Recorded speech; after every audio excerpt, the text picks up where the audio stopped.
Hello' everyone, আজি হৈছে মহাশিৱৰাত্ৰি। প্ৰত্যেকবাৰে যিহেতু গাঁৱত থাকোঁ, এইবাৰ ইয়াতে আছোঁ, সেইকাৰণে আহিলোঁ নৱগ্ৰহ মন্দিৰলৈ। আগতে আহিছোঁ কিন্তু ভিতৰত সোমোৱা নাছিলোঁ, তো আমি পালোঁ নৱগ্ৰহ মন্দিৰ। চাকি ধূপ লৈ ভৰি হাত ধুই পেলাই ওপৰত এনেকৈ খোজকাঢ়ি যাব লাগে মন্দিৰলৈ। ইয়াতে চাকি ধূপবিলাক জ্বলাব লাগে, আমিও জ্বলালোঁ। তাৰ ওচৰতে এজন পুৰোহিত বহি থাকে, তেওঁক নামবিলাক ক'ব লাগে। তেওঁ এজন পুৰোহিত দিয়ে ভিতৰত পূজা কৰিবলৈ, তো আমাক লৈ গ'ল পুৰোহিতজনে, পূজা কৰিলোঁ ভালকৈ। এয়া হৈছে মন্দিৰৰ বাহিৰৰ পৰিৱেশ।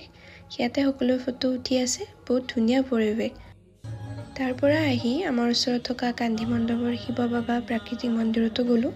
তাত গৈ চাকি ধূপ জ্বলালোঁ, গৈ অকণমান প্ৰসাদো খালোঁ, যিহেতু গোটেই দিনটো লঘোণে আছিলোঁ।